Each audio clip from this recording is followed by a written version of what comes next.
سورہ القمر پارہ نمبر 27 آیہ کریمہ نمبر 4، 5، 6، 7 اور 8۔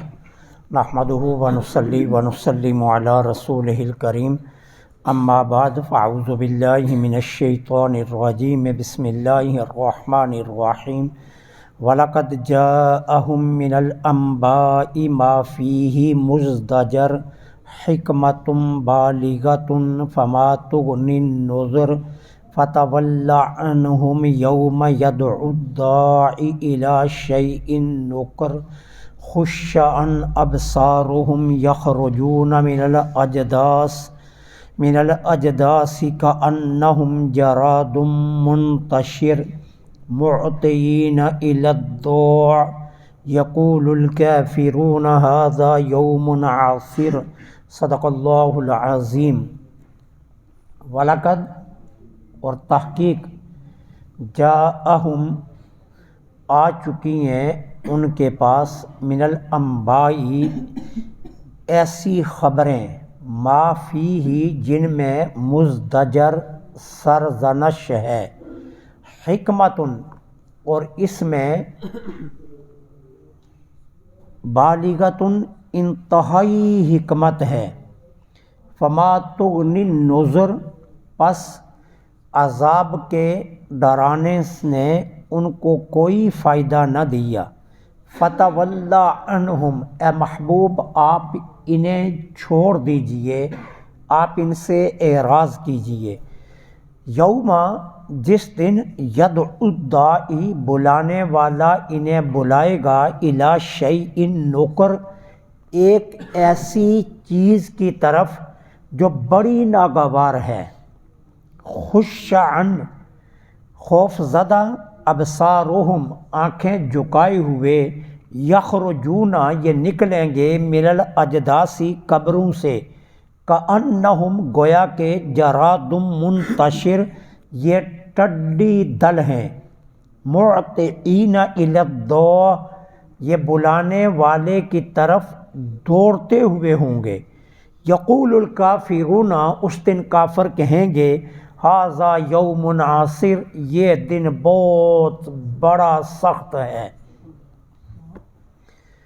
اللہ جل سبحانہ و تعالی آیہ کریمہ نمبر 4 میں یہ فرما رہے ہیں کہ تحقیق ان کے پاس ایسی خبریں آ چکی ہیں جن میں سرزنش ہے۔ وہ کیا خبریں ہیں؟ وہ خبریں ہیں پہلی امتوں کی، اہل مکہ تک، قوم عاد، قوم سمود، قوم نوح اور قوم لوط، یہ 4 بڑی قوموں کی خبریں اہل مکہ کو معلوم تھی۔ کیوں؟ جب یہود کے تجارتی قافلے مکہ میں سامان تجارت بیچنے کے لیے آتے تھے۔ اچھا، یہاں ایک بات اور ذہن نشین کیجئے، اگر آپ مکہ کی تاریخ پڑھیں نا تو مکہ میں سال میں 2 بڑے صنعتی میلے لگتے تھے۔ یہ مکہ کی تاریخ ہے، 2 بہت بڑے عالمی میلے لگتے تھے، جہاں سے پوری عرب سے شعراء آتے، تاجر آتے، فنکار آتے، خطباء آتے، ہر کوئی اپنا اپنا فن دکھاتا اور تاجر اپنا سامان ان میلوں میں بیچتے تھے۔ یہ 2 بڑے صنعتی میلے لگتے تھے جس میں پورے عرب کے بڑے بڑے لوگ آتے تھے۔ اس وجہ سے جب وہ آتے تھے تو پھر مکہ والوں کو خبریں بھی بتاتے تھے، شعراء اپنے کلام میں پہلی امتوں کا ذکر کرتے تھے، ان کی تباہی اور بربادی کا ذکر کرتے تھے۔ اس لیے اہل مکہ کے پاس پہلی امتوں کی خبریں آ چکی تھی۔ اللہ فرما رہا ہے ان کے پاس ایسی خبریں آ چکی ہیں جن میں سرزنش ہے۔ وہ سرزنش کیا ہے کہ ان کو پتہ ہے کہ ان قوموں نے کفر و شرک پر ہٹ درمی کی، ضد سے اڑے رہے اور اللہ کے بھیجے ہوئے رسولوں کی تکذیب کی، جس کی وجہ سے اللہ نے انہیں برباد کر دیا، تباہ و غرق ہو گئے۔ اب مکہ والوں کے لیے سرزنش کیا ہے کہ اگر مکہ والے اس تاریخ کو یاد رکھتے تو آج یہ بھی ضد سے باز آ جاتے، آج یہ بھی شرک اور ہٹ درمی سے باز آ جاتے، انہوں نے اس سرزنش سے فائدہ کوئی نہیں اٹھایا۔ اللہ فرما رہا ہے ان کے پاس ایسی خبریں آ چکی ہیں جن میں سرزنش ہے، نصیحت لینا چاہتے تو پہلی قوموں کا علم ہے انہیں، یہ نصیحت لیتے، یہ رسول کی تکذیب نہ کرتے، یہ اس طرح ہٹ درمی نہ کرتے، ضد نہ کرتے، کفر اور شرک پر اڑے نہ رہتے۔ ان کا اڑے رہنا اور رسول کی تکذیب کرنا یہ پتہ چل رہا ہے کہ انہوں نے فائدہ نہیں لیا۔ اب اللہ تعالیٰ آگے فرما رہے ہیں حکمت بالغہ، اس کے دو معنی ہیں۔ انتہائی حکمت ہے کس میں؟ اس قرآن کریم میں، اس قرآن کریم میں انتہائی حکمت ہے۔ وہ حکمت کیا؟ آپ حیران رہیں گے، قرآن کریم میں قافیہ ہے لیکن قرآن شاعری نہیں ہے، قرآن کریم میں قصص ہیں لیکن قرآن کہانی کی کتاب نہیں ہے۔ یہ کتنی حکمت والی باتیں ہیں، ٹھیک ہے نا؟ اب قرآن کریم میں نصیحت بھی ہے اور اس میں بشارتیں بھی ہیں۔ اب اسے نہ کتاب بشارت کہہ سکتے ہیں، نہ شعراء کا کلام کہہ سکتے ہیں، نہ ہم اسے یہ کہہ سکتے ہیں کہ یہ قصوں کی کتاب ہے، جبکہ سارے پہلے نبیوں کے قصے موجود ہیں، ٹھیک ہے؟ اب قافیے کی طرف جائیں تو آپ سورہ مریم پڑھیں، نسیہ، منسیہ، جسیہ، حنیہ، ہر آیت کے آخر میں قافیہ مل رہا ہے۔ سورہ شمس پڑھیں، والشمس وضحاها والقمر اذا تلاها والنہار اذا جلاها، ہر آخری لفظ کا قافیہ پہلے لفظ سے مل رہا ہے، لیکن ہم اسے شاعری کتاب نہیں کہہ سکتے۔ پہلے نبیوں کے قصے ہیں، ہم اسے کہانی بھی نہیں کہہ سکتے، اور اللہ نے اس میں جنت کی بشارتیں بھی دی ہیں اور جہنم سے ڈرایا بھی ہے، ہم اسے بشارت کی کتاب بھی نہیں کہہ سکتے۔ اس کتاب میں بڑی حکمت ہے کہ اگر کوئی اس کتاب سے حکمت لینا چاہتا۔ دوسرا اس کا معنی یہ ہے حکمت بالغہ، اللہ نے اپنے رسولوں کو جو احکام دے کر بھیجا اس میں بڑی حکمت ہے، ان احکاموں میں بڑی حکمت ہے۔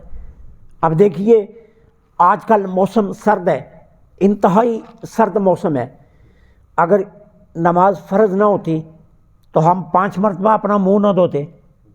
اب 5 مرتبہ منہ دھونے سے کتنی طہارت مل جاتی ہے، کتنی صفائی مل جاتی ہے، کتنے جراثیموں سے ہم محفوظ ہو جاتے ہیں۔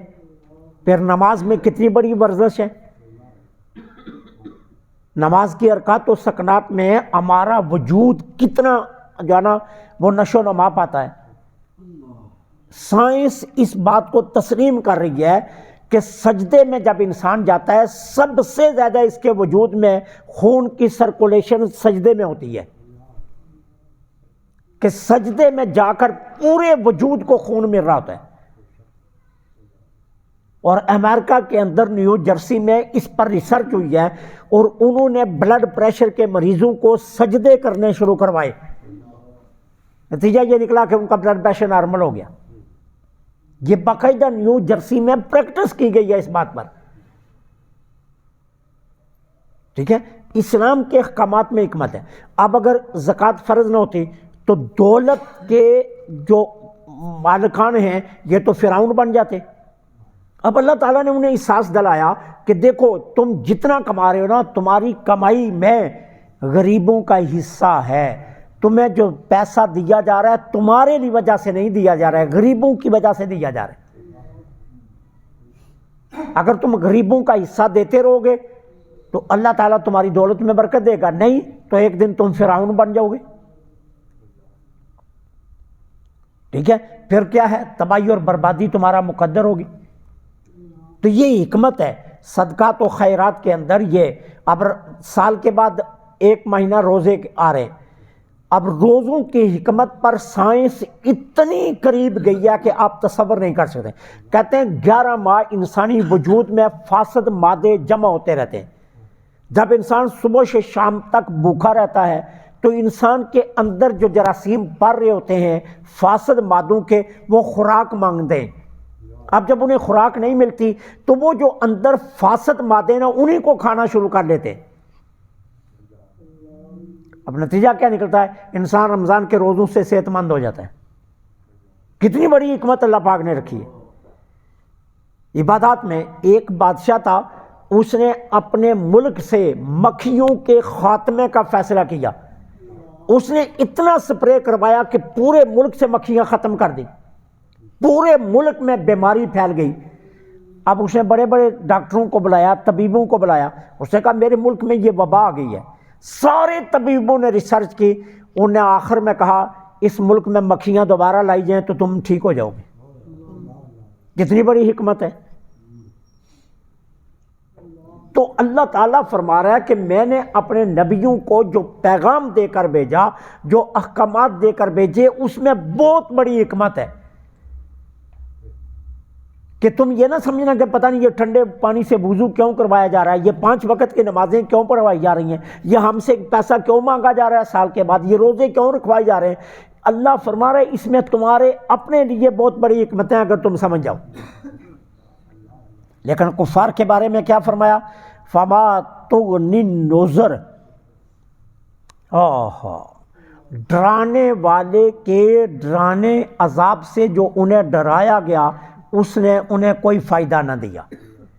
کیوں؟ فائدہ اس لیے نہیں دیا کہ وہ ضدی تھے، وہ ہٹ درم تھے. ضدی اور ہٹ درم پر کوئی بات اثر نہیں کرتی.